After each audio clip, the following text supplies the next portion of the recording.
गोस्वामी जी महाराज पूर्व प्रसंग में वर्णन किए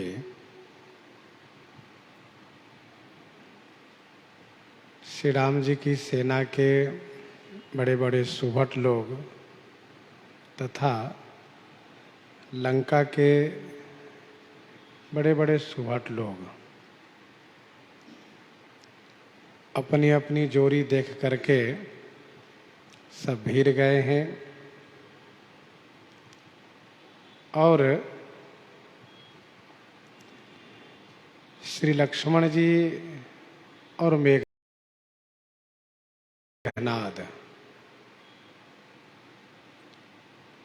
दोनों का बड़ा ही भयानक रोमांचकारी युद्ध हो रहा है।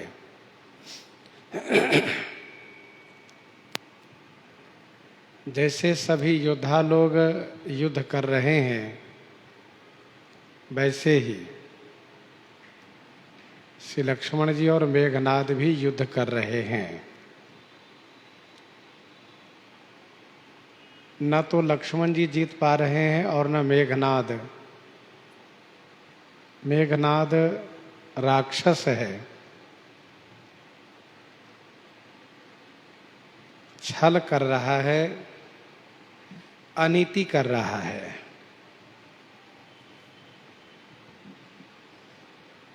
श्री लक्ष्मण जी महाराज बड़े क्रोधित हो गए और मेघनाद के रथ सारथी को समाप्त कर दिए। बहुत बाण बरसाए जिससे राक्षस मेघनाद का केवल प्राण मात्र बचा है। तब उसने सोचा कि मुझे अब क्या करना चाहिए। रावण सुत निज मन अनुमाना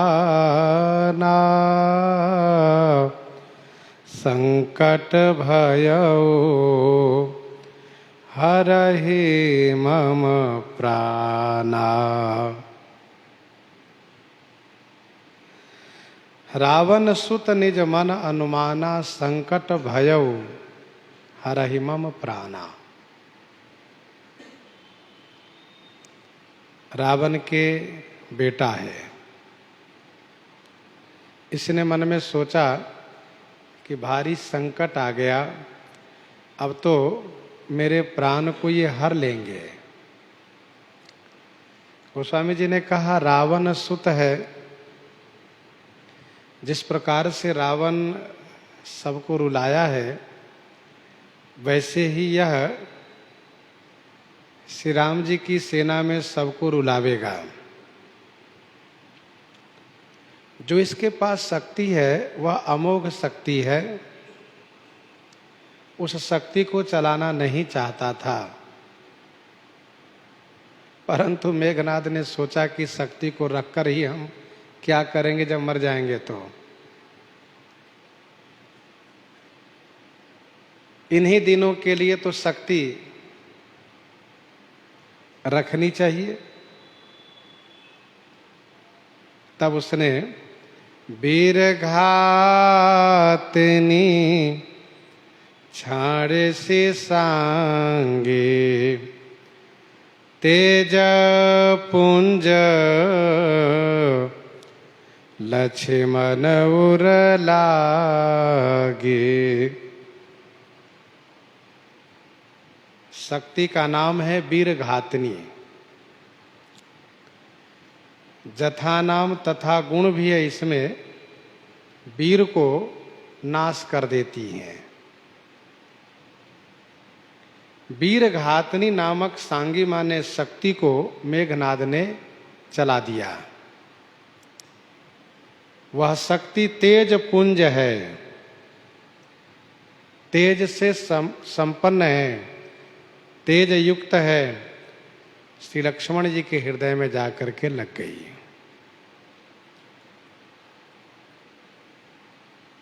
तो वीर घातनी नामक सांगी माने शक्ति जिस प्रकार से भगवान श्री राघवेंद्र के धनुष का नाम सारंग है, भगवान विष्णु के चक्र का नाम सुदर्शन है, रावण के उस कृपान का नाम चंद्रहास है, वैसे ही इस शक्ति का नाम वीरघातनी है। मेघनाद को श्री ब्रह्मा जी के द्वारा प्राप्त है यह, इसी शक्ति को इसने प्रयोग किया। बाण वही रहता है जिस मंत्र को पढ़ा जाता है, जिस मंत्र को उच्चारण किया जाता है, उसी मंत्र के प्रभाव से वह बाण वैसा ही हो जाता है। जैसे प्रेरित मंत्र ब्रह्मसर धावा, प्रेरित मंत्र ब्रह्मसर धावा। श्री राम जी सिंह का धनुष, सिंह का बाण बनाए, लेकिन वह ब्रह्मास्त्र हो गया, प्रेरित मंत्र ब्रह्मसर धावा। तो वैसे ही यह वीरघातनी नामक सांगी है, तेज पुंज है, लक्ष्मण जी के हृदय में जा लगी है। मूर्छा भई शक्ति के लागे, तब चली गया निकट भय त्यागे। शक्ति के लगने से श्री लक्ष्मण जी को मूर्छा आ गई। तब भय त्यागे निकट चली गयौ, तब मेघनाद भय को छोड़ करके निकट माने पास में चला गया।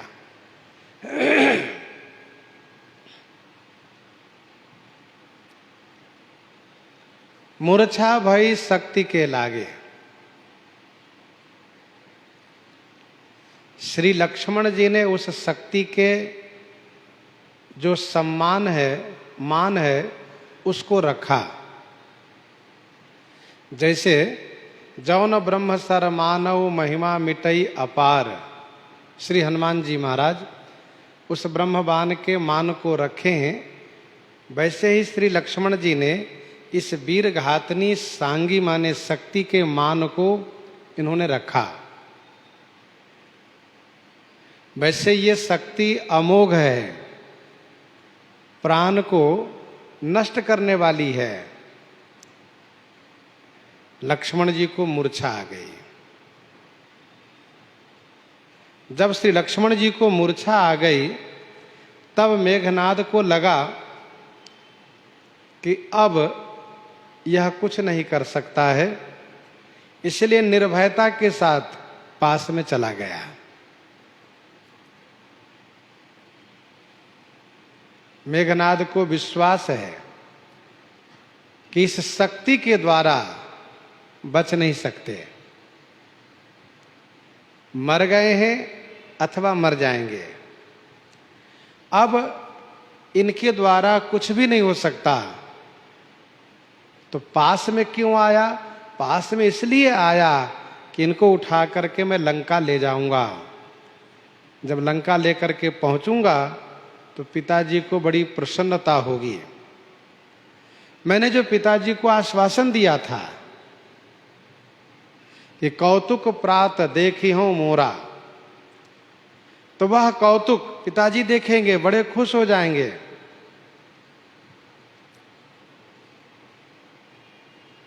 वैसे भी मेरे पिताजी श्री राम जी की पत्नी को हरण करके ले आए, मैं उनके भाई को ले जाऊंगा तो पत्नी के विरह में दुखी तो है ही, और भाई के विरह में भी दुखी हो जाएंगे, तो वे बिना कुछ किए ही मर जाएंगे। इसीलिए पास में आया। वैसे मेघनाद पहले पास में आता नहीं था, बहुत डरता था। हनुमान जी के पास में नहीं आता था, लक्ष्मण जी के पास में कैसे आवेगा? श्री लक्ष्मण जी ने नाना विधि प्रहार कर शेषा, राक्षस भयो प्राण अवशेषा। डर लग रहा था पास में जाने से, लेकिन अब भय छोड़ करके पास में आ गया और आकर के उठाना प्रारंभ किया। मेघनाद समकोटि सत जोधा रहे उठाई, जगदाधार शेष किमी उठाए चलए खिसियाई। मेघनाद सम कोटि सत जोधा रहे उठाई। मेघनाद के समान सत कोटि माने 100 करोड़ योद्धा लोग श्री लक्ष्मण जी को उठाते रह गए, परंतु नहीं उठा सके। क्यों नहीं उठा सके? गोस्वामी जी कहते हैं जगदाधार शेष किमी, जगत के आधार हैं, शेष जी हैं। किमी उठे माने कैसे उठेंगे? जब नहीं उठ पाए तो चले खिसियाई, बहुत खिसिया करके, लज्जित हो करके चल दिया।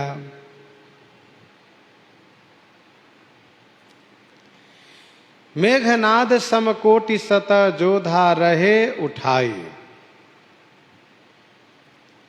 मेघनाद जैसे 100 करोड़ योद्धा उठाते रह गए। पहले मेघनाद ने अपने अनुचरों से कहा तो 1 लोग उठाए, फिर 2-4 मिल के उठाए, फिर 100-50 मिल के उठाए, फिर 1000-2000 मिल के उठाए, फिर 1,00,000-2 लाख मिल के उठाए, और फिर करोड़ों अरबों मिल के उठाए। नहीं उठा सके। श्री लक्ष्मण जी जगत के आधार हैं, जगत आधे हैं, उनको भला कौन उठा सकता है?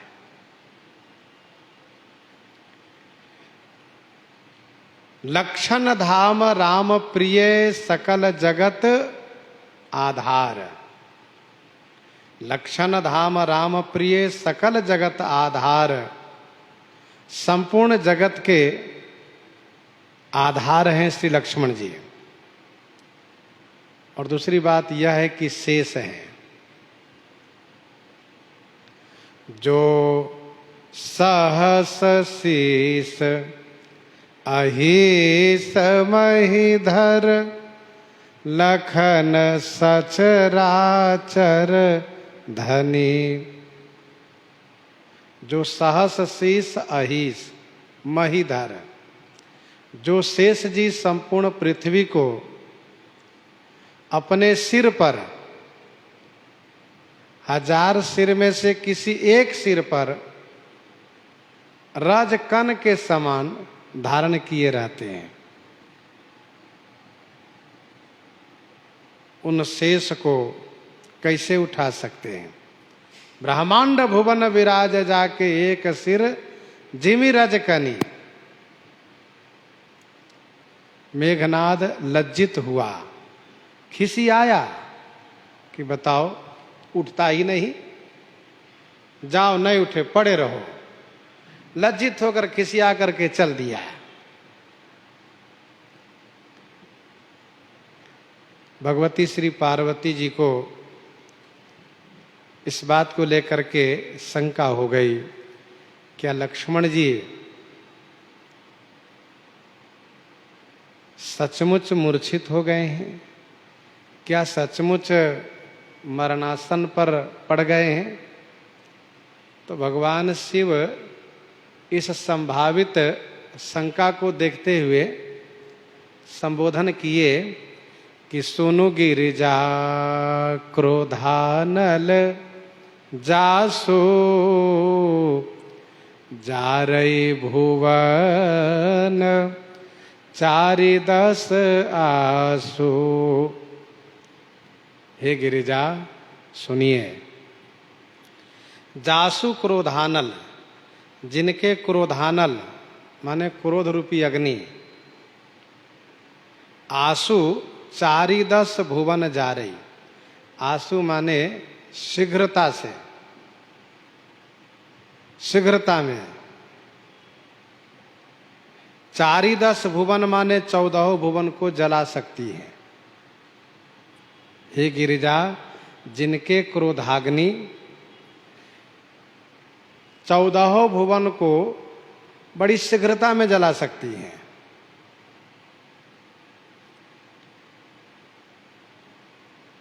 आसु माने शीघ्र, जैसे लागहि शैल वज्रतन तासु, लागहि शैल वज्रतन तासु, खंड खंड होई फूटहि आसु।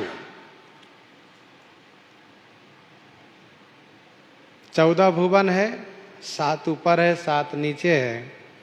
भूः भुवः स्वः जनः मः तपः सत्, 7 नीचे है।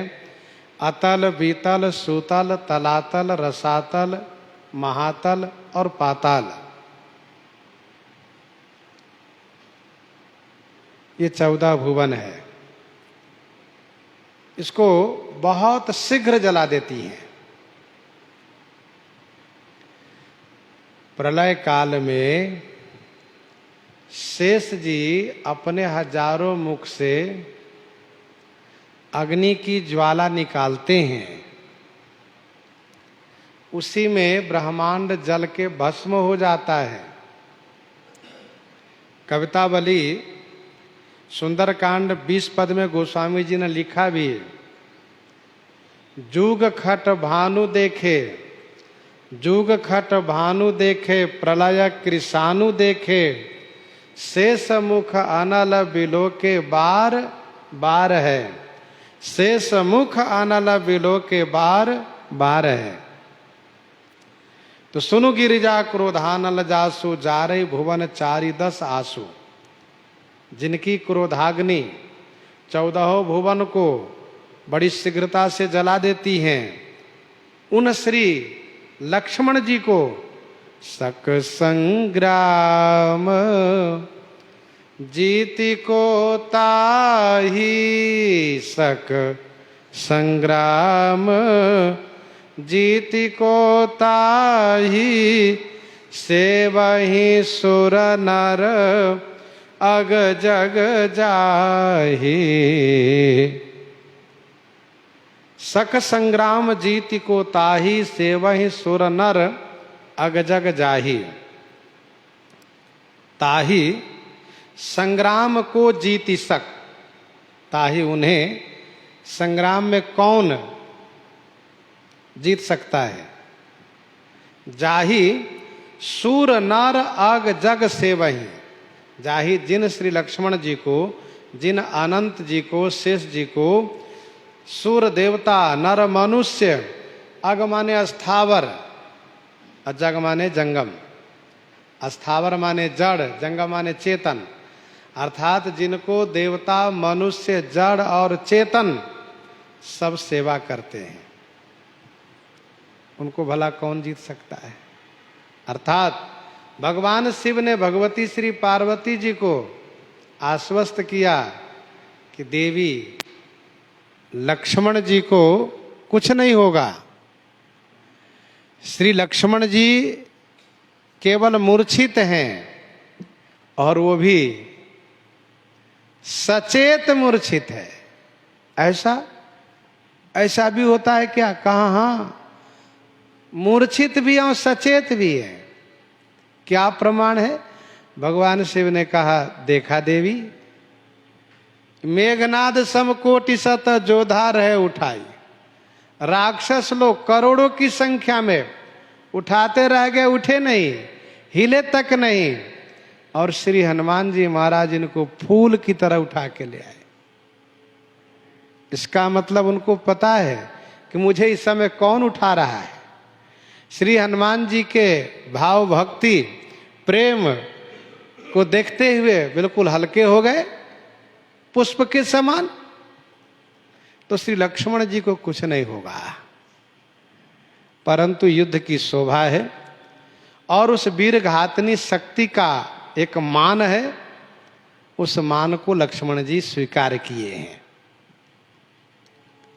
यह कौतूहल जानई सोई, यह कौतूहल जानई सोई, जा पर कृपा राम के होई।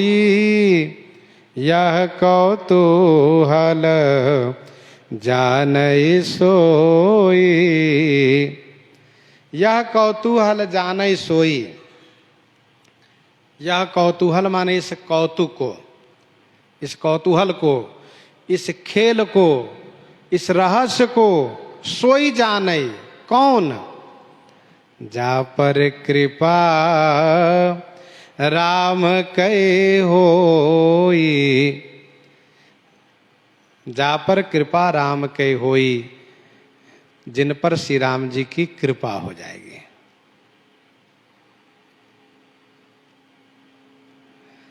देखो एक बात और ध्यान रखिएगा, कुछ लोग कहा करते हैं जा पर कृपा राम के होई, ता पर कृपा करे सब कोई। यह चौपाई कहाँ की है? तो आधी चौपाई तो मानस जी की है और आधी चौपाई संतों द्वारा बनाई गई है। जा पर कृपा राम के होई, यहाँ तो मिल गई आपको, इस बात को ध्यान रखना चाहिए। आधी पंक्ति है यहाँ की, लेकिन आधी पंक्ति संतों के मुख द्वारा प्रचारित है। तो यह कौतूहल जाने सोई, इस कौतूहल को, खेल को, रहस्य को वही जानेगा। कौन? जिस पर श्री राम जी की कृपा हो जाएगी। श्री लक्ष्मण जी की मूर्छा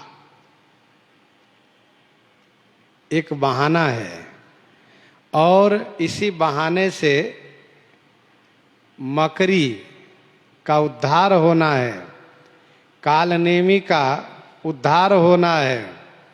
श्री हनुमान जी को जस कीर्ति की प्राप्ति होनी है और श्री लक्ष्मण जी के प्रति श्री राम जी का कितना अधिक प्रेम है वह प्रकट होना है।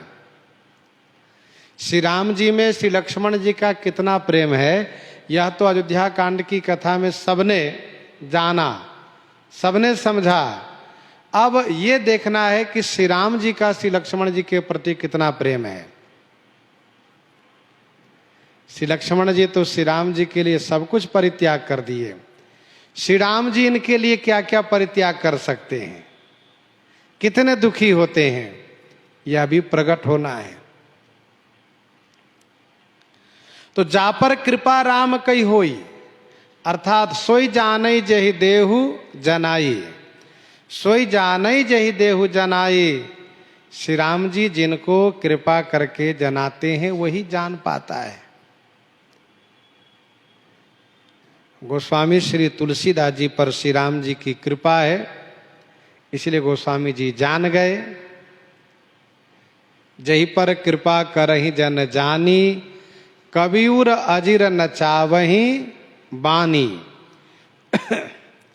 तथा गुरु जी की कृपा है, गुरु जी की कृपा से गोस्वामी जी ने जाना समझा।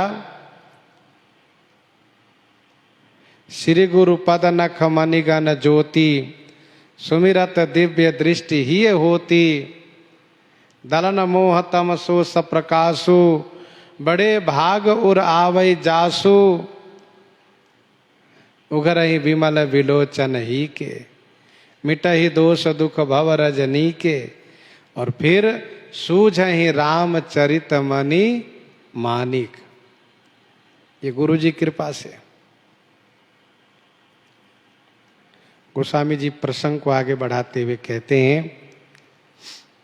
संध्या भई फिर दो बाहनी, लगे संभारन निज निज अनी।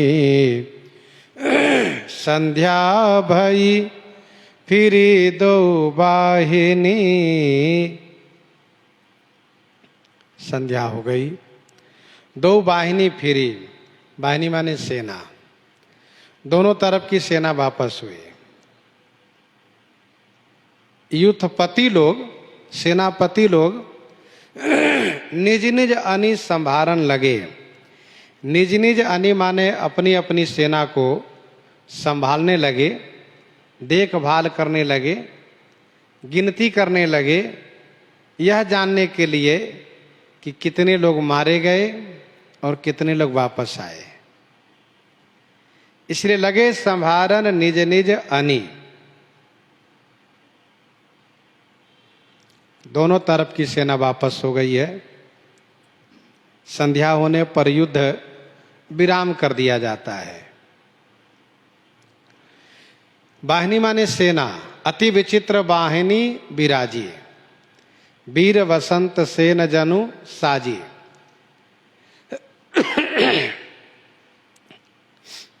सभी युद्धपति लोग, सेनापति लोग अपनी अपनी सेना को देखभाल कर रहे हैं।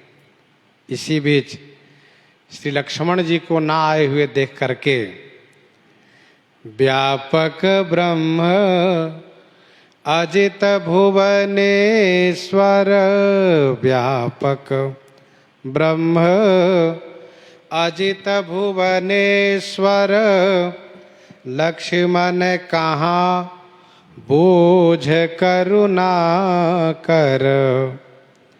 व्यापक ब्रह्म अजित भुवनेश्वर।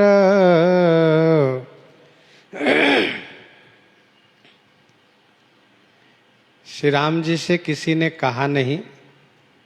जो लोग जानते हैं वे भी इस दुखद अप्रिय घटना को सुनाने की हिम्मत नहीं किए। उन्हें बड़ा कष्ट है और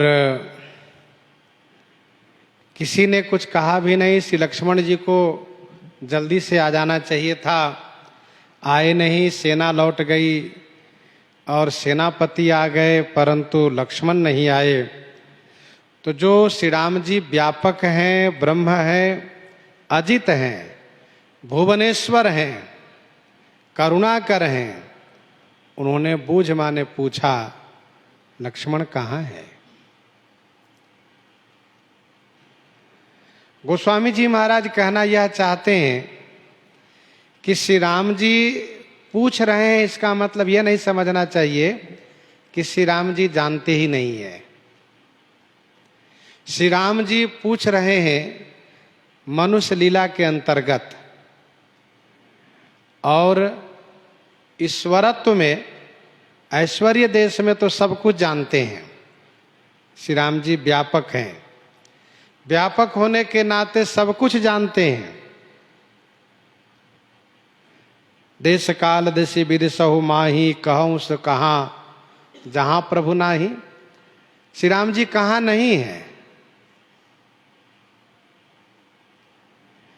सब जगह है, तो सब कुछ देख रहे हैं।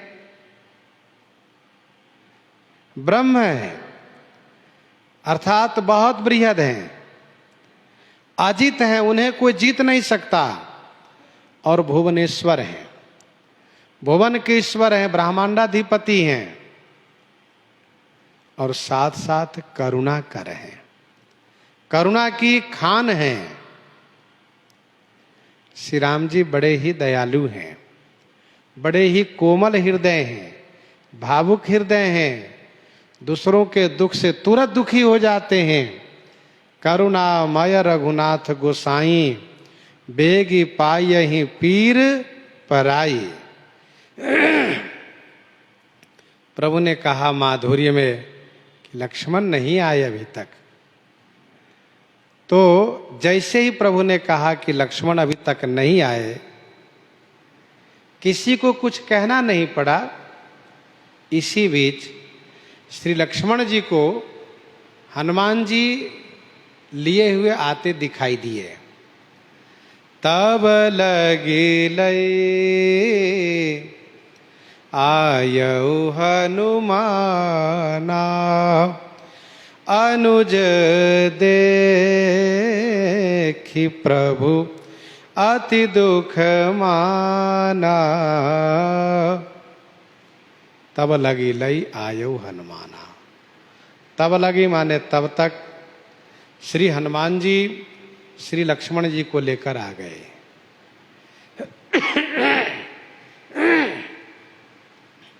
अर्थात श्री हनुमान जी गोद में उठाए हुए लेकर आ गए। श्री राम जी ने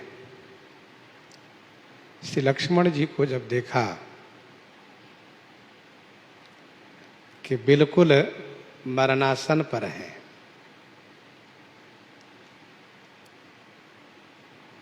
कुछ बोल नहीं रहे हैं, गोस्वामी जी कहते हैं अति दुख माना। श्री राम जी ने अति दुख माना अर्थात बहुत दुखी हो गए। एकदम से श्री राम जी दुखी हो गए। भैया लक्ष्मण, आप बोल नहीं रहे हैं। हनुमान, क्या हुआ मेरे लक्ष्मण को? स्वामी, हनुमान जी ने कहा, स्वामी, दुष्ट मेघनाद ने इन पर शक्ति का प्रयोग किया है, इन पर शक्ति चलाया है, नहीं बोल सकते।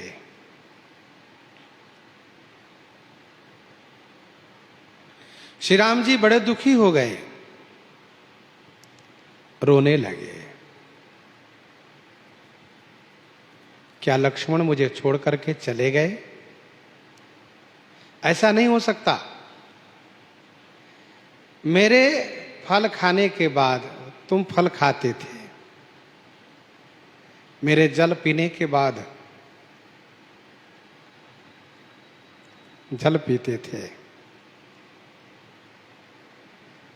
और मेरे जाने के बाद तुम्हारा नंबर होगा। मेरे जाने के बाद न जाना चाहिए, पहले कैसे चले गए? क्या मुझे छोड़कर स्वर्ग चले गए? नहीं नहीं, ऐसा नहीं हो सकता। गीतावली लंका कांड 6 और 7 पद में श्री राम जी इतने व्याकुल हो गए कि कहने लगे, मेरो सब पुरुषार्थ था क्यों? मेरा सारा पुरुषार्थ समाप्त हो गया। श्री राम जी यहां तक कहते हैं कि अब मैं कुछ नहीं करूंगा। महाराज सुग्रीव से कहते हैं, सुग्रीव, सेना लेकर के तुम चले जाओ, अपनी रक्षा करना। मुझे अब न श्री सीता जी चाहिए और न मुझे युद्ध में विजय चाहिए। जब मेरा भाई ही नहीं रहा तो मुझे कुछ नहीं चाहिए। श्री राम जी जब बहुत दुखी हो गए, बहुत विवल हो गए, बहुत कुछ कहा, इसी बीच श्री जामवंत जी महाराज ने, ध्यान दीजिएगा, श्री राम जी जब व्याकुल हुए तो सेना के सभी सदस्य व्याकुल हो गए। विकल भय बानर निकर, आगे वर्णन है। पर श्री जामवंत जी महाराज बड़े ही धीरवान हैं, वयोवृद्ध हैं। श्री जामवंत जी श्री राम जी के ईश्वरत्व से परिचित हैं। श्री जामवंत जी ने तुरंत कहा, अभी श्री लक्ष्मण जी का देहावसान नहीं हुआ है। श्री लक्ष्मण जी को जीवित करने के लिए वैद्य की आवश्यकता है, और वह वैद्य लंका में रहता है, उनको लाना चाहिए। जामवंत कह वैद सुखे ना, लंका रही को पठइए लेना। जामवंत कह वैद सुखेना। श्री जामवंत जी ने कहा सुखेन नामक वैद्य लंका में रहता है, लेना को पठई, उसको लेने के लिए किसे भेजा जाए? हनुमान जी ने कहा मैं जाता हूं।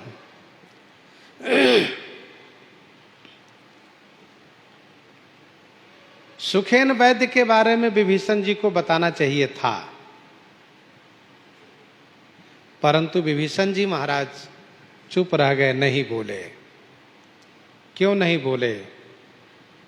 इसका कारण यह है कि विभीषण जी जब श्री राम जी के शरण में आए तो महाराज सुग्रीव के द्वारा संदेह की दृष्टि से देखे गए।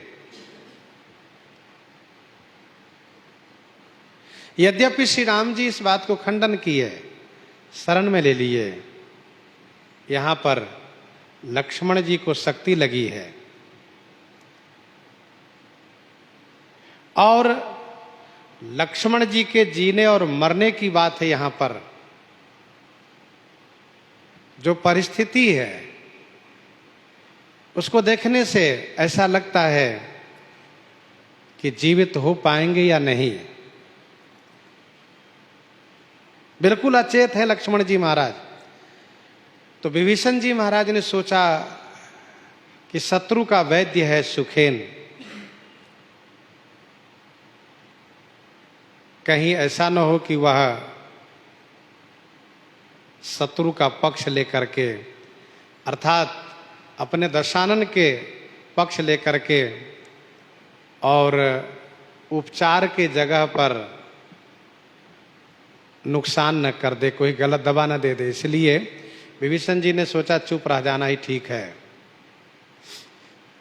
श्री जामवंत जी से कभी न कभी सुखेन की मुलाकात हुई हो।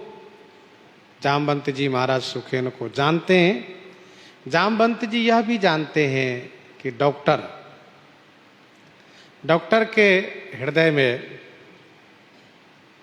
भेद विचार नहीं रहता है, उसमें जातीय पक्ष नहीं होता है कि हम जिस जाति के हैं, जिस समाज के हैं, केवल उसी को दवा करेंगे, उसी को उपचार करेंगे, ऐसा नहीं होता है। डॉक्टर सबके लिए होते हैं। इसीलिए जामवंत जी ने कहा सुखेन नामक वैद्य है। हनुमान नाटक में इसका वर्णन है। जामवंत जी ने कहा कि उसे यहां लाना चाहिए। उसे लेने के लिए किसको भेजा जाए? हनुमान जी ने कहा मैं जाता हूं। धरि लघु रूप गयौ हनुमंता, आनेऊ भवन समेत तुरंता। धरि लघु रूप गयौ हनुमंता। हनुमंता लघु रूप धरि गयौ। श्री हनुमान जी लघु रूप माने छोटा रूप धारण करके चले गए और तुरंता माने तुरंत, अति शीघ्रता से भवन समेत आने, घर सहित उठा लाए। धरि लघु रूप गयो हनुमंता। लघु रूप माने बहुत छोटे रूप से गए। मसक समान रूप कपि धरी। तो क्या छोटे रूप में उठा के लाए? नहीं। वहां पहुंचे और श्री हनुमान जी बुद्धिमताम वरिष्ठम है। देखा कि अभी तो ये सो रहा है, इसका मतलब ये हुआ कि कुछ रात्रि हो गई है। वैद्य सो गया है खा पी करके। हनुमान जी ने सोचा जगाऊं, अभी जगने के बाद बहाना कर दें, शोरगुल कर दें तो देरी होगी।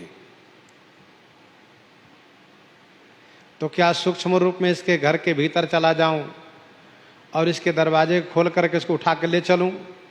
कहा नहीं नहीं, इसको ले चलूँगा उठा करके तो ये वहाँ जाकर कहेगा कि आपने जगाया नहीं, और दवा तो वहीं रह गई, औषधि वहीं रह गई। अच्छा, ये वैद्य राज है।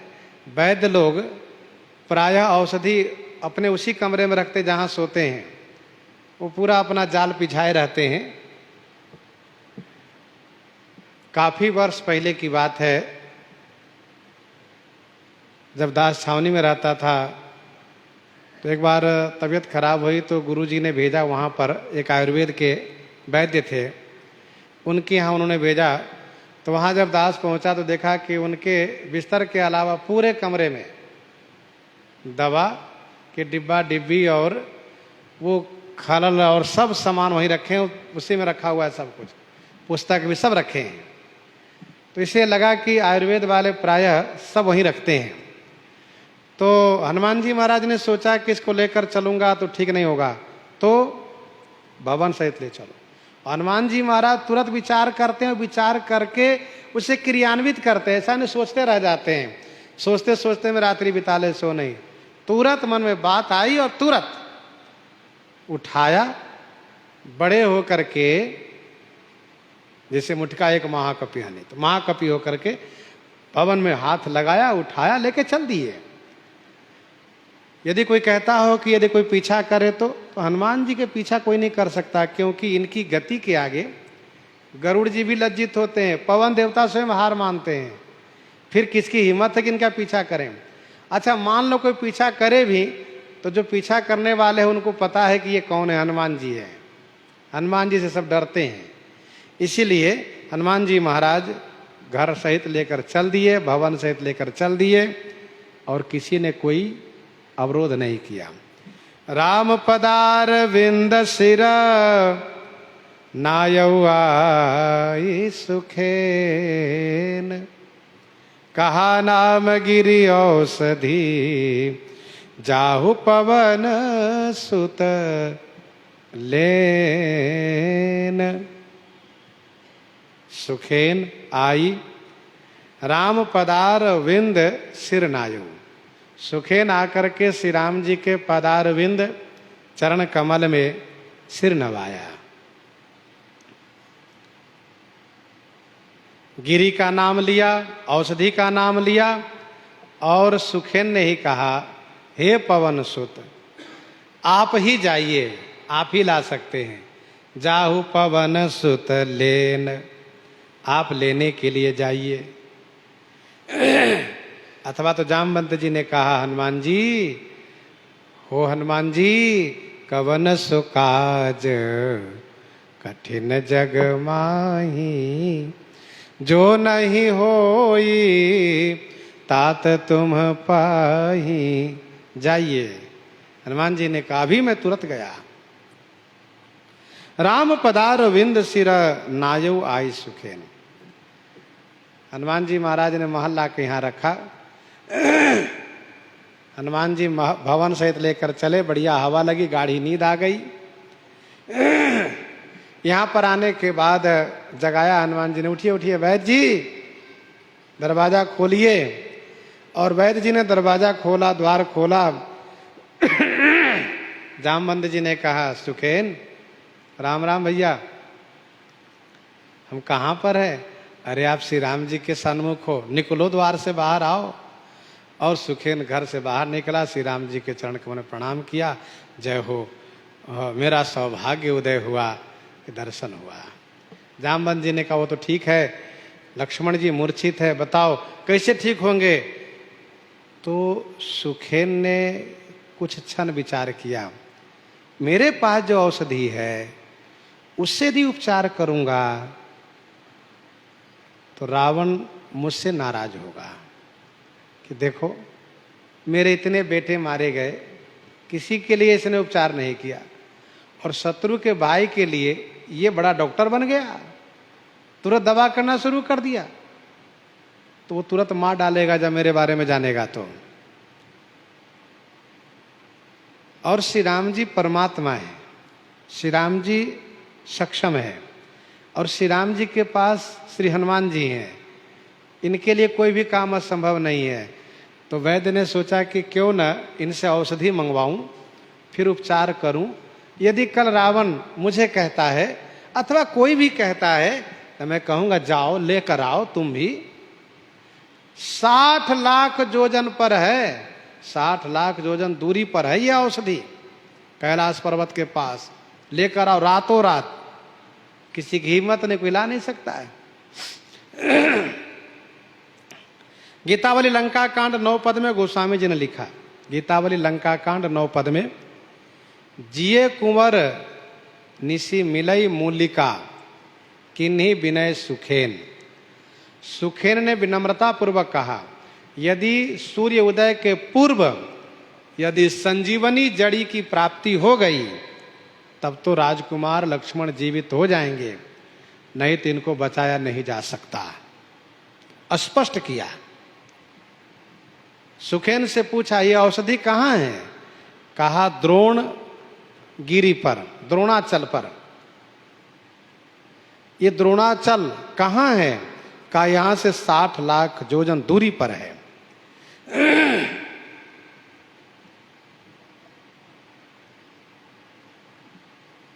हनुमान बाहुक 6 में गोस्वामी जी ने लिखा, हनुमान बाहुक 6 में गोस्वामी जी ने लिखा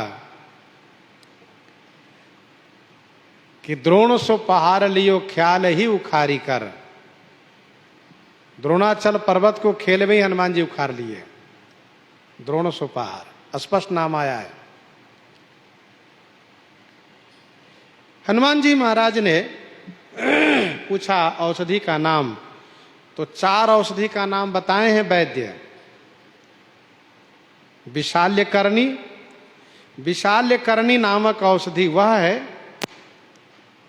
जो घाव भरती है, विशाल्यकर्णी।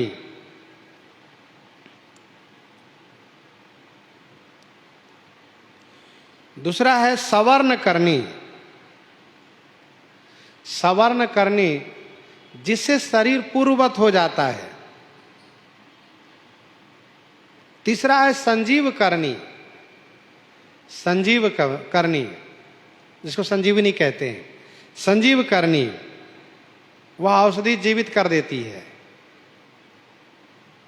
और चौथा है वीर संधानी, वीर संधानी ये चौथा है। वीर संधानी औषधि टूटे हुए अंग को जोड़ देती है। तो औषधि का नाम 4 है, विशाल्यकर्णी, सवर्णकर्णी, संजीवकर्णी और वीर संधानी।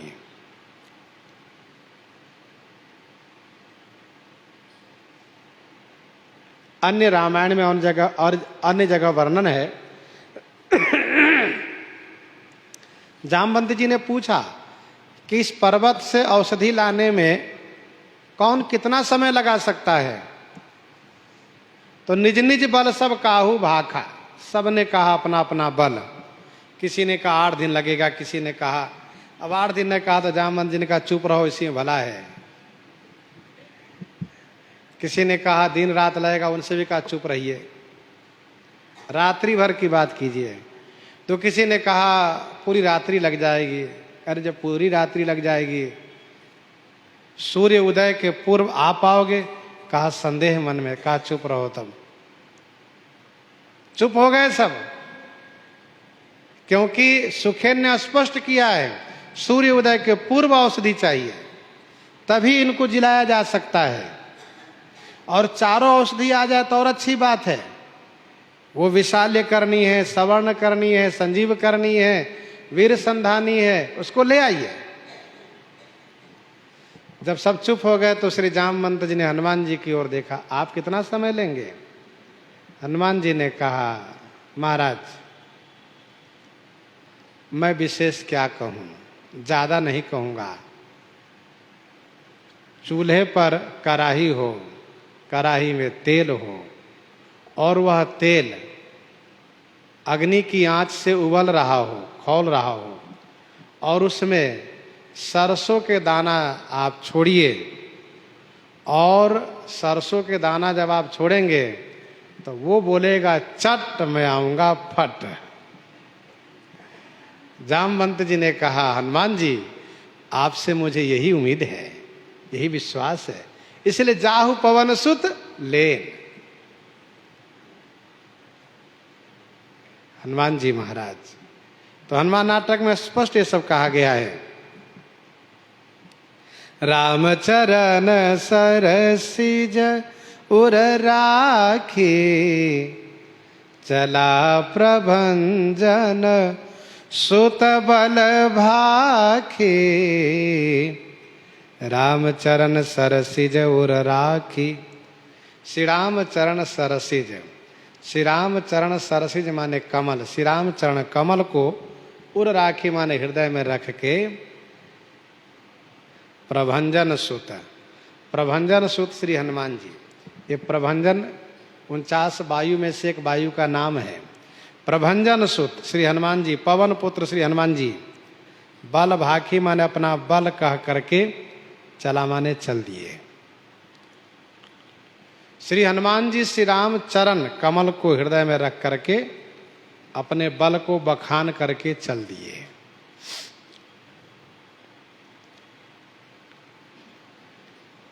यहां पर दो बातें प्रतिकूल हो गई।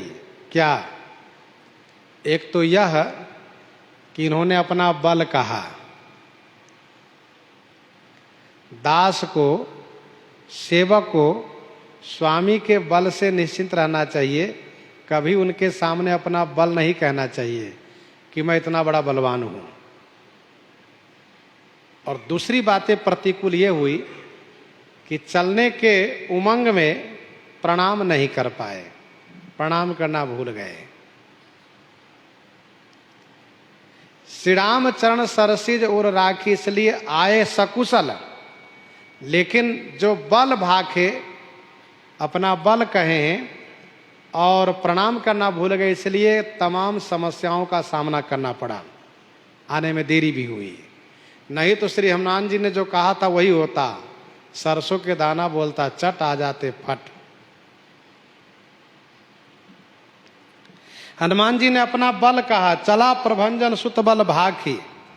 गीतावली लंका कांड 8 पद में गोस्वामी जी ने लिखा है, हनुमान जी ने कहा, जौ हो अब अनुशासन पावों, तौ चंद्रमही निचोरी चैल जो आन सुधा सिर नावों। श्री राम जी से कहा, स्वामी यदि आपकी आज्ञा मिल जाए तो चंद्रमा को कपड़े की तरह निचोड़ दूंगा। चंद्रमा अमृत से परिपूरित है ना, सुधाकर नाम है उसका। मैं उसको कपड़े की तरह निचोड़ लूंगा और सब अमृत ले आऊंगा। सुना है कि पाताल में अमृत कुंड है, जा करके सर्पों को मार करके अमृत कुंड उठा लाऊंगा।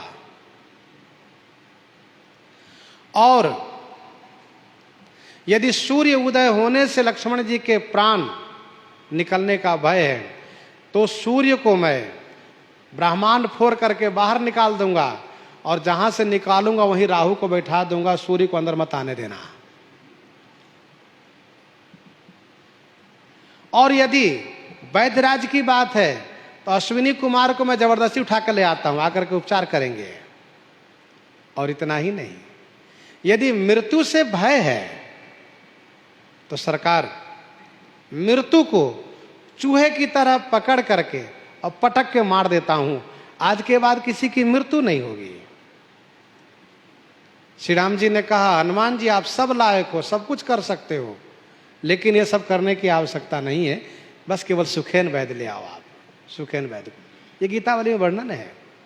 तो चला प्रभंजन सुत बल भाखी। अच्छा, हनुमान जी ने स्पष्ट किया, सरकार ये सब आपकी कृपा से मैं करूंगा, लेकिन बल कहा तो।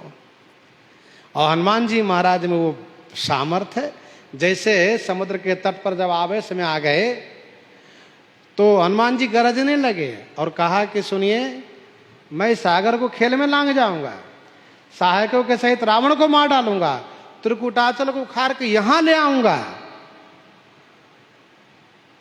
हे जामवंत जी, मुझे करना क्या चाहिए, अब आप बताइए। तो श्री हनुमान जी महाराज श्री राम कार्य के लिए बड़े आवेश में आ जाते हैं, लेकिन करते हैं उतना ही जितना कि श्री राम जी का आदेश हो। हनुमान जी चले हैं, गोस्वामी जी कहते हैं, वहां दूत एक मरम जनावा, रावण काल नेमि गृह आवा।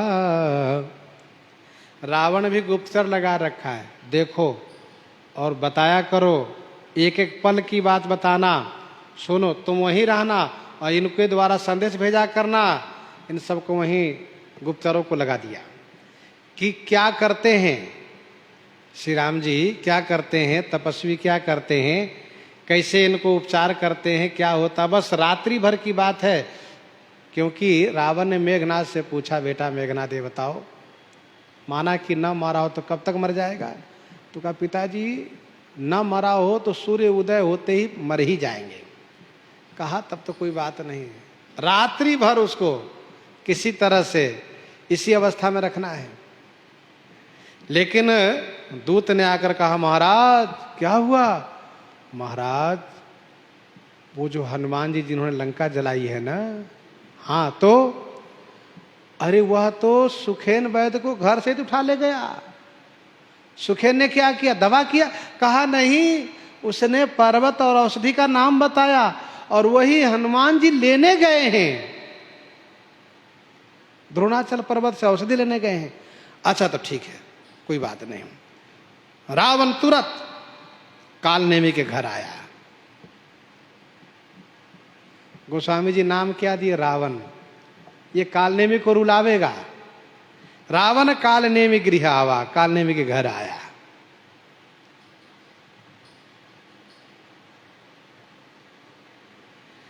रावण ने सोचा इस कार्य में सबसे बढ़िया मायावी कालनेमी है, बढ़िया बाबा जी बन लेता है और बढ़िया कथा भी सुना लेता है, साधु बन करके कथावाचक भी बन लेता है। तो इसी को भेजूंगा। और सुना है कि हनुमान जी राम नाम रामचरित के रसिया हैं, रामचरित सुनवे को रसिया। रात्रि भर उनको उलझाए रखे, इसके बाद तो कोई बात ही नहीं है। 10 मुख कहा मरम ते ही सुना, पुनि पुनि काल नेमि सिर धोना। 10 मुख कहा मरम ते ही सुना। 10 मुख रावण ने 10 मुंह से सुनाया, सुनो कालनेमी ऐसी ऐसी बात है। और हनुमान जी लेने के लिए, औषधि लेने के लिए चल चुके हैं, तुम जल्दी से जाओ और रास्ते में उनको रोको। क्या करना है तुम समझ रहे हो, बहुत समझाने की आवश्यकता नहीं, क्योंकि समय ज्यादा नहीं है, हनुमान जी चल चुके हैं। 10 मुख कहा मरम, मरम माने रहस्य भेद को, ते ही सुना, उसने सुना। तो कालनेमी अपना दोनों हाथ मस्तक पर पटकना शुरू किया। पुनि पुनि काल नेमि सिर धुना। कालनेमी पुनि पुनि माने बार बार अपना सिर पीटना शुरू किया, ये सोच करके कि मेरा भी काल आ गया। मैं सोचता रहा कि मैं बचूंगा, जिंदा रहूंगा, लेकिन मेरा भी अंत आ गया, अब मुझे भी जाना ही पड़ेगा लगता है। फिर भी मैं प्रयास करता हूं रोकने के लिए। कालनेमी ने कहा देखत तुम्हि नगर जेहि जारा, तासु पंथ को रोकन पारा। देखत तुम्हि नगर जेहि जारा। महाराज दशानन, तुम्हारे देखते हुए, तुम्हारे रहते हुए जेहि जिन्होंने नगर को जला दिया, तासु पंथ को रोकन पारा। तासु पंथ को रोकन पारा। तासु पंथ माने उनके मार्ग को, उनके रास्ते को रोकन पारा, कौन रोक सकता है। पारा माने सकना, कौन रोक सकता, अर्थात कोई भी नहीं। आपके रहते उन्होंने नगर जला दिया, कुछ नहीं कर पाए, तो उनके रास्ता कौन रोक सकता है। इसलिए मैं आपसे यही निवेदन करता हूं, भजी रघुपति करु हित आपना, छाड़हु नाथ मृषा जलपना। भजी रघुपति करु हित आपना। रघुपति श्री राम जी को भजन कीजिए और अपना हित कर लीजिए। हे नाथ मृषा जल्पना छाड़हूं। हे नाथ मृषा माने झूठी, जल्पना को, जल्पना माने बकवाद को, व्यर्थ की बातों को, छाड़ो माने छोड़ दीजिए। ये व्यर्थ की बातें बनाना, बकवाद करना छोड़ दीजिए। भजन करिए, अभी भी भजन कीजिए। रावण ने सोचा देखो देखो मुझे भी उपदेश करना शुरू कर दिया। अरे समय नहीं है ज्यादा। कालनेमी ने कहा हाँ महाराज समय ज्यादा नहीं, भजन कर लीजिए। बिल्कुल सही बात है, समय ज्यादा नहीं है। नीलकंज, कालनेमी भगवान को स्मरण कर रहा है। नीलकंज तनु सुंदर श्यामा, हृदय राखो लोचनाभिरामा। राक्षस ही सही, भले ही ये नकली बाबा जी बन लेता है, लेकिन नकली बाबा जी बनने का भी प्रभाव तो कुछ है। जब बाबा जी बनता है तो ये जब भजन करता है तो इसको पता है कि भजन में स्वाद तो है, सुख है। इसीलिए इसने भजन के लिए सलाह दिया और इसको पता है कि यहाँ सबसे सुंदर, सबसे प्यारा, सबसे मनमोहन यदि कोई है तो वह है श्री राम जी। कहा सुनिए, नीलकंज तनु सुंदर श्यामा। नील कमल के समान। लोग कालनेमी को बहुत बदनाम करते हैं। देखो भले राक्षस है वह, लेकिन कभी भी वह साधु बन करके राम राम किया है, उसका प्रभाव तो है। ये भगवान के भजन का प्रभाव है। चाहे असुर ही सही, राक्षस ही सही, जैसे मारीच है। थोड़ा भी भजन यदि किया, राम राम किया, दिखावा के लिए सही, लेकिन भजन का प्रभाव तो रहेगा भाई थोड़ा बहुत। नील कंज तनु सुंदर श्यामा, आह नील कमल के समान सुंदर श्याम शरीर वाले, लोचना भिरामा। लोचना भिरामा माने नेत्रों को अभिराम प्रदान करने वाले, आनंद प्रदान करने वाले श्री राम जी को हृदय में रख लीजिए महाराज। और मेरी आपसे प्रार्थना है, मैं तै मोर मूढ़ता त्यागो, महामोहनी से सुतत जागो। मैं तै मोर मूढ़ता त्यागो। मैं तै मोर, मैं हूं, तुम हो, मेरा है, तुम्हारा है। यही मूढ़ता माने मूर्खता है। तो कालनेमी ने कहा मैं तय मोर मूढ़ता त्यागो। एक बात ध्यान देने योग्य है, एक बात ध्यान देने योग्य है। भले भजन करे या ना करे, लेकिन राक्षस लोग भी भजन में से भजन के सार तत्व को जानते हैं। कुछ, सब नहीं, कुछ लोग, और वो भजन की बात करते हैं, भजन करना चाहिए। देखिए कालनेमी भजन करने की बात कर रहा है। अब उसने किया कि नहीं किया वो जाने, लेकिन बढ़िया बात तो कह रहा है। भजन करने के लिए मैं तय मोर मूढ़ता त्यागो। कहीं कहीं पाठ है अहंकार ममता मत त्यागो। कालनेमी ने कहा ये क्या है? माया है। मैं और मोर तोरते माया, इसको त्याग कीजिए।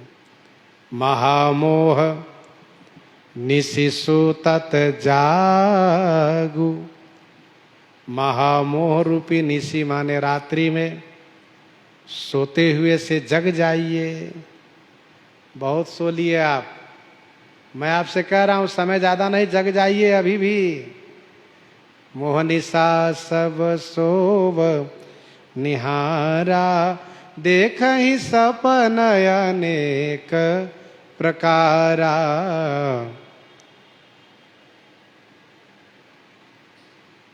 धरण धाम धनपुर परिवारु, सरग नरक जहाँ लग व्यवहारू। देखिए सुनिए गुनिए मन माही, ये सब देखा जा रहा है।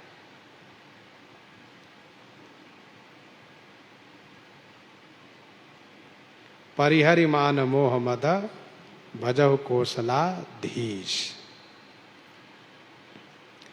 विनय पत्रिका 73 पद में गोस्वामी जी ने लिखा, विनय पत्रिका 73 पद में, जागु जागु जीव जड़ जोहे जग जामिनी, देह गेह नेह जानू जैसे घन दामिनी, सोबत सपने सहे संसृत संताप रे। बोड़ियो मृग वारी खायो जेवरी के सांप रे। उस पद में स्पष्ट किया है गोस्वामी जी ने। कवितावली उत्तरकांड 31 पद में गोस्वामी जी ने लिखा, विषया पर नारी निशा तरुणाई सुपाई पर्यो अनुराग ही रे। तो महामोह निशि सूतत जागो, जग जाइए महाराज। और एक बात सुन लीजिए, काल व्याल कर भक्षक जोई, सपने हूँ समर की जीतिए सोई। काल व्याल कर भक्षक जोई, काल व्याल कर भक्षक जोई। जोई माने जो, काल रूपी व्याल के भक्षक, भक्षण करने वाले हैं। जोई माने जो, काल रूपी व्याल माने सर्प को भक्षण करने वाले हैं। सपने हूँ समर की जीतिए सोई, सोई सपने हूँ समर जीतिए की अर्थात नहीं, सोई उसे स्वप्न में भी समर में जीता जा सकता है क्या, अर्थात नहीं।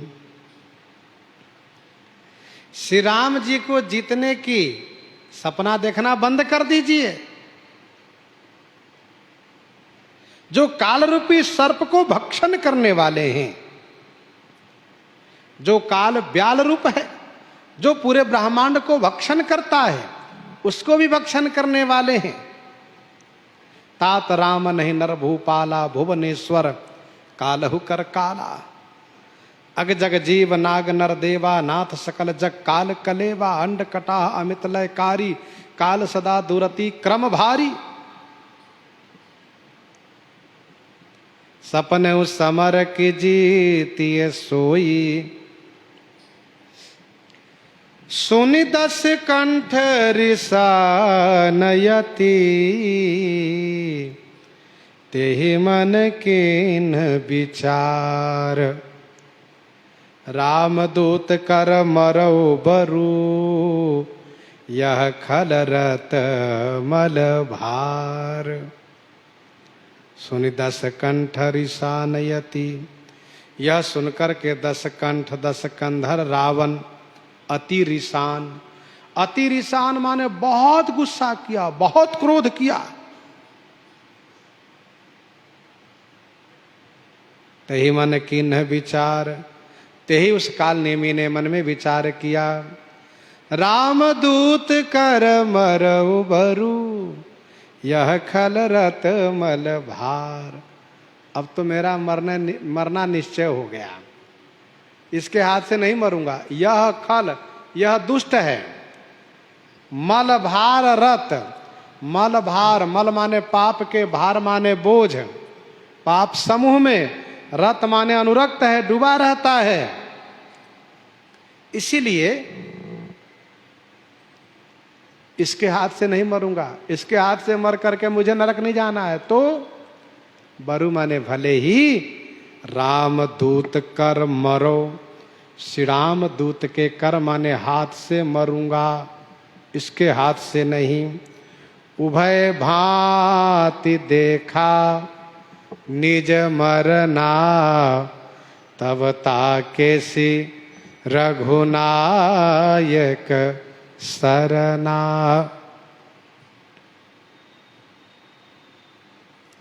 रावण ने कहा, मूर्ख नीच काल नेमी, मैं तुमसे उपदेश लेने नहीं आया हूं। एक बात बताओ, तुम्हें काम करना है या नहीं? तुम जाना चाहते हो या नहीं?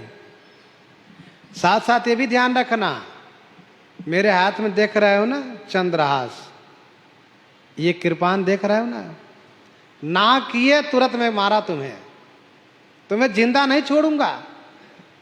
बड़ी बड़ी बातें कर रहे हो। काल ने मैंने देखा, ये तो बड़ा पागल है। हाँ करूंगा तो मरूंगा, ना करूंगा तो मरूंगा, तो हाँ कर देता हूं, ना नहीं करूंगा। श्री रामदूत के हाथ से मरूंगा, इसके हाथ से नहीं।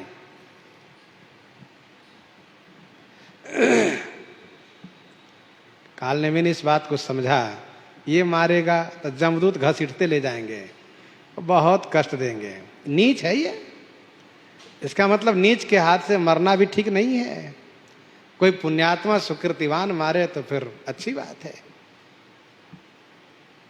तभी तो सहस्राबाहु ने वरदान मांगा कि मैं अपने से श्रेष्ठ अत्यधिक जो वीर है उनके हाथ से मेरी मृत्यु हो।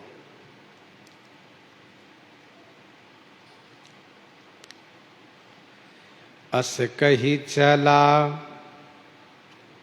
रचे सिमग माया, सर मंदिर बर बाग बनाया। अस कही चला रचे सिमग माया, सर मंदिर बर बाग बनाया। महाराज मैं आपका काम करूंगा, ठीक है मैं चल रहा हूं। हाँ ठीक है जाओ। अस कही चला रचे सिमग माया, तुरंत काल नेमी ने तुरंत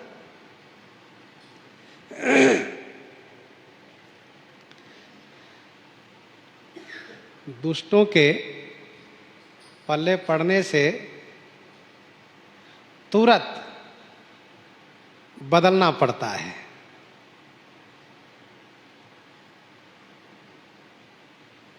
हमने एक बार देखा कि ट्रेन में एक बड़ी बड़ी बढ़ चढ़ के बात कर रहा था, लेकिन अगले स्टेशन पर उनके भी दादा आ गए। वो बेचारा बिल्कुल शांत, वो जो कहे वही। ने कहा वाह भाई। तो कहने का अभिप्राय यह है कि रावण ने कहा कि मैं मार दूंगा, कालनेमी ने कहा नहीं नहीं मैं जा रहा हूं। कहाँ? हनुमान जी को रोकने जा रहा हूं। हाँ ठीक जाओ। अस कही चला रचसी मगमाया, मगमा ने मार्ग में जाकर के उसने माया की रचना कर दी।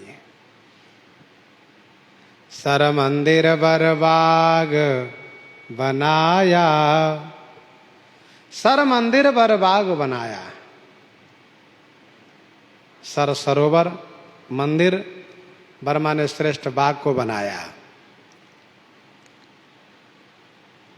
कालनेमी ने कहा महाराज क्रोध मत कीजिए, मैं अभी तुरंत जा रहा हूं।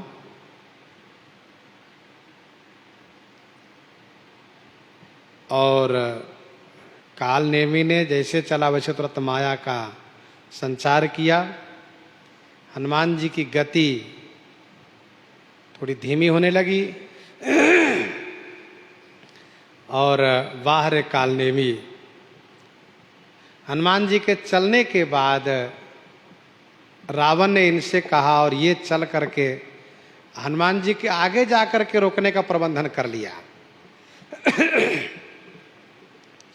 और कुछ लोग कहते हैं अयोध्या जी के आसपास में ही है, अयोध्या जी से 10-15 कोस दक्षिण में कहीं है मकरी हनुमान मंदिर, तो वहां पर इसने सारा प्रबंधन किया। कालनेमी ने देखा कहां पहुंचे, उसके आगे हनुमान जी के आगे जाकर के सर मंदिर बर बाग बनाया, तालाब मंदिर और श्रेष्ठ बाग बनाया। तो क्या सब कुछ बनवाया? तो एक संत ने कहा नहीं। कालनेमी ने उस पुराने आश्रम को, पुराने सरोवर को नया कर दिया है माया से, और बाग को श्रेष्ठ बना लिया है। और मान लीजिए कि यदि मंदिर नहीं था, बाग नहीं था, तो सरोवर तो पहले से था ही, क्योंकि मकरी उसमें थी पहले से।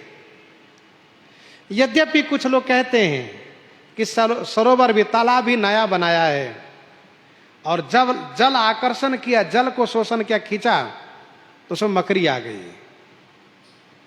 लेकिन अयोध्या जी के संतों का मानना यह है कि सरोवर वहां पहले से था, मंदिर भी जीर्ण शीर्ण पुराना मंदिर भी था, उजड़ा हुआ बाग भी था, उसको काल नेमी ने माया से नूतन बना दिया, सर मंदिर बर बाग बनाया।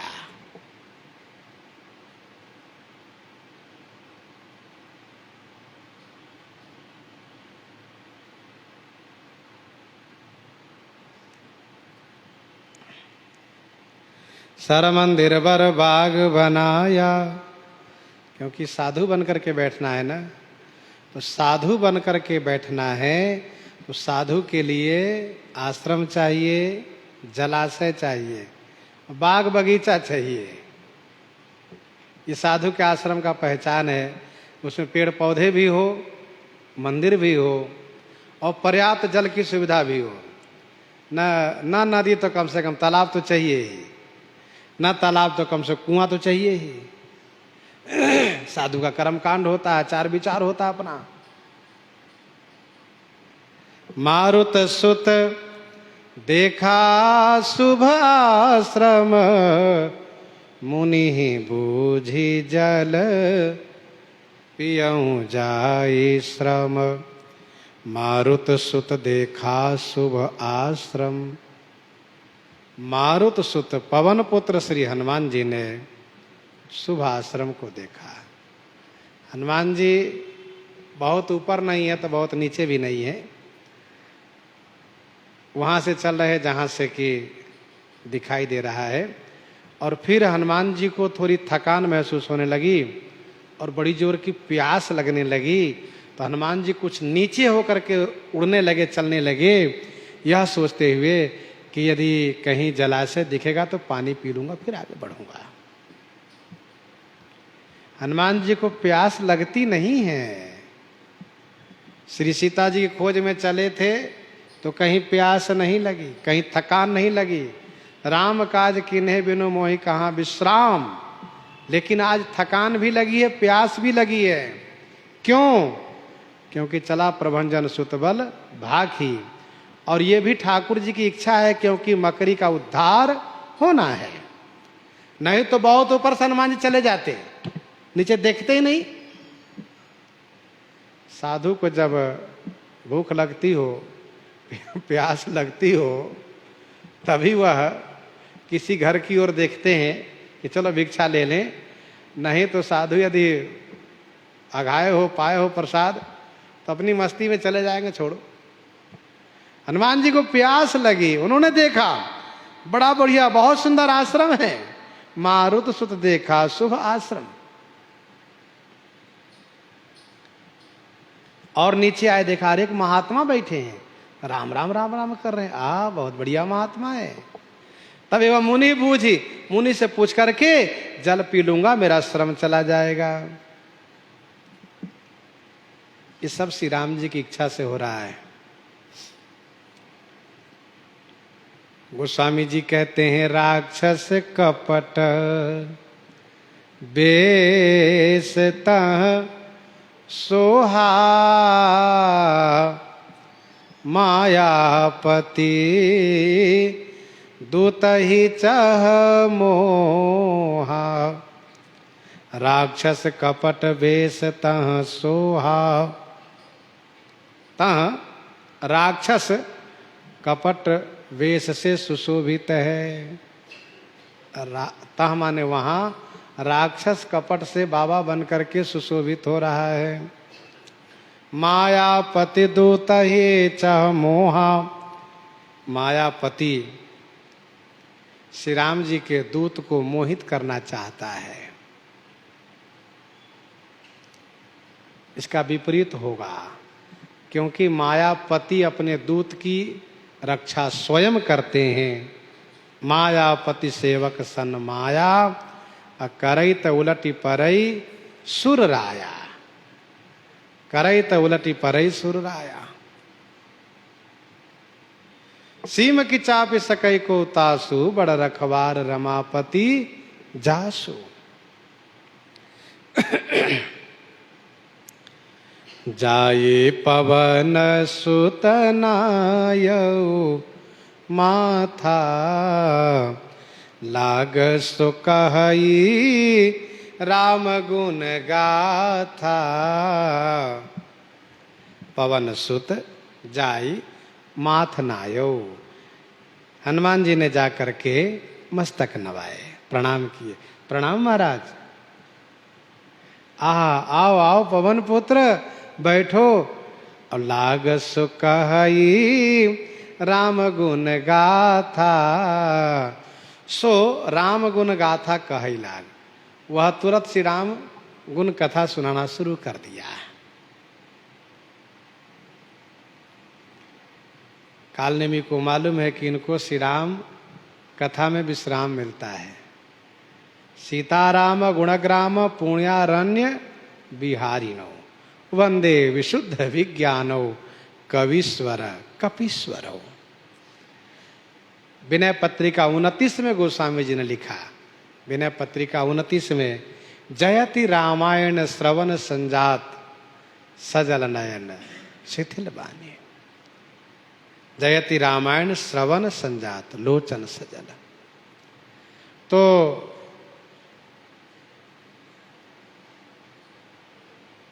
हनुमान जी महाराज प्रणाम किए। देखो साधु का वेश है, वेश प्रताप पूजी है तेऊ, वेश का प्रताप है। श्री जयदेव जी महाराज ने भक्तमाल जी के 158 कवित्त में कहा, भक्तमाल जी के 158 कवित्त में कहा, श्री जयदेव जी ने, निपट अमोल यह संतन के वेश है। ये साधु का वेश पूज्य है, अमूल्य है। कैसो अपकार करो तो उपकार होत। ये साधु के वेश का महात्म है, उसके साथ अपकार करो तभी उपकार होता है। हनुमान जी प्रणाम किए, साधु बाबा जान करके प्रणाम किए।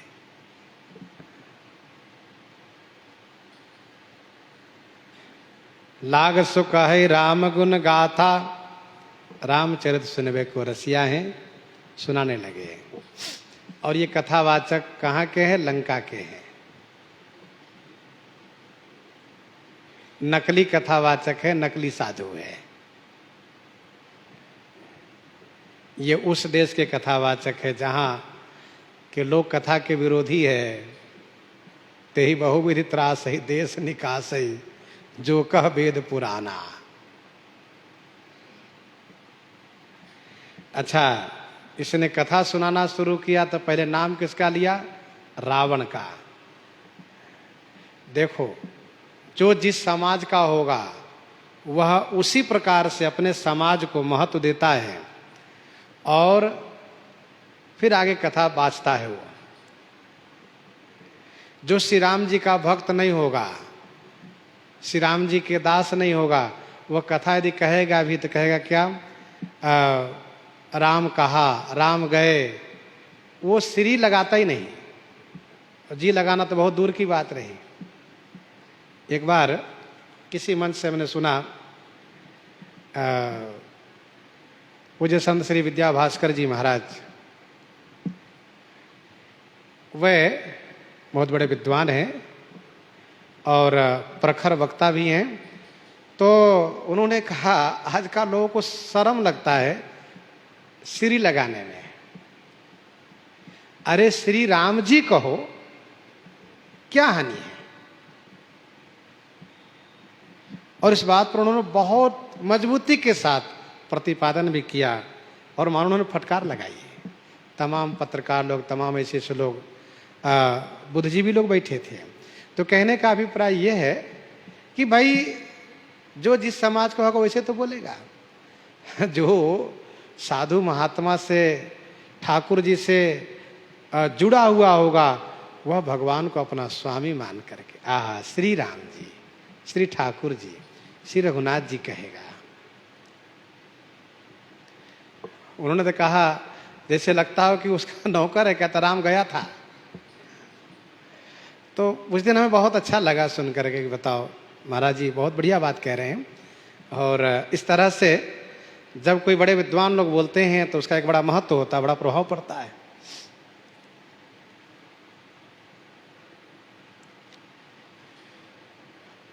मंच पर जाएंगे तो जो उपस्थित वहाँ उन लोगों को खुश करने के लिए बड़ा बड़ा विशेषण देंगे।